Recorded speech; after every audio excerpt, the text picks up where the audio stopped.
Some of you have already decided how this talk is going to go based on what I'm wearing. My clothes have sent a signal. As a young professional, I thought that signal needed to be, I belong, I'm serious, I'm ready. Because that's what I was taught. The old advice, dress for the job you want. I didn't just take that to heart. I took it literally. Early in my career, I wore suits every day. Not good ones, just suits. Not because I enjoyed them, but because I thought that's what professionals wore. I was often walking into high expectation rooms, and I believed if I looked serious enough, I might actually feel serious enough.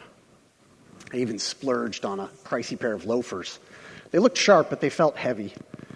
I was trying to look apart, but it didn't work. Suits and loafers didn't make me more confident. If anything, they made me self-conscious, like I was dressed as my idea of a professional instead of actually being one.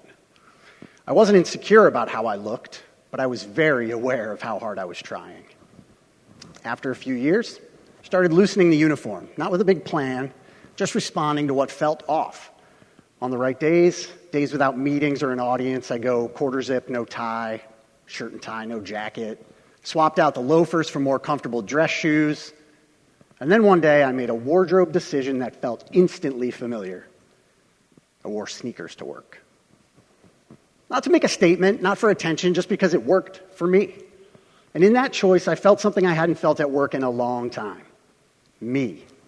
Steady, clear, a little lighter. I wasn't thinking about how I looked anymore, and that comfort made it easier to focus on the actual work I was doing. You don't always get to choose your circumstances, your schedule, your workload, the room you're walking into, but you do get to choose how you show up. Over time, conversations at work felt easier. In high-stakes moments, especially the ones with long pauses, I stopped rushing to fill the silence. I used to feel the need to prove I was prepared, to show I had the right answer. Stop doing that. Let the silence sit. More often than not, that's when real conversations begin. I wasn't trying to prove myself anymore. I was steady. Turns out there's actually a name for this. Psychologists call it enclothed cognition. It's the idea that what you wear doesn't change how other people see you. It also can change how you see yourself.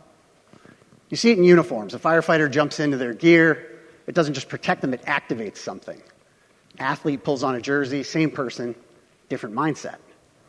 Even if we don't have a uniform with strong visible cues, we all lean on something that helps us feel grounded.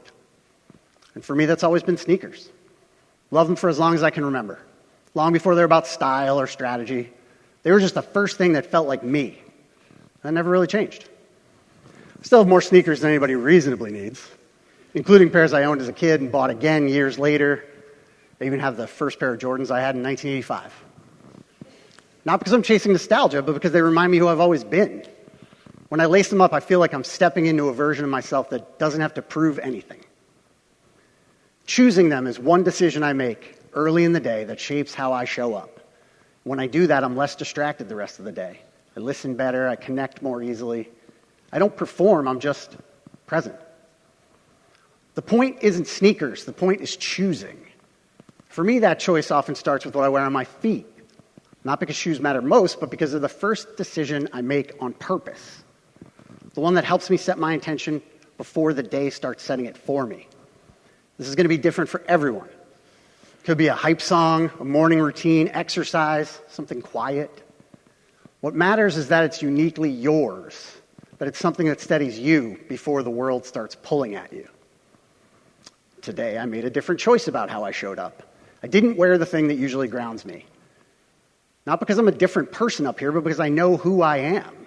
And when you know who you are, you don't need the same cues in every room. You can carry them with you. That's the part we don't talk about enough. It isn't about doing the same thing everywhere. It's about knowing yourself well enough to adapt without abandoning who you are. You won't always get to choose the room or the expectations or the pressure, but you do get to choose who you are inside it. Choose something that reminds you who you are at your best. Don't let that reminder disappear just because it isn't visible.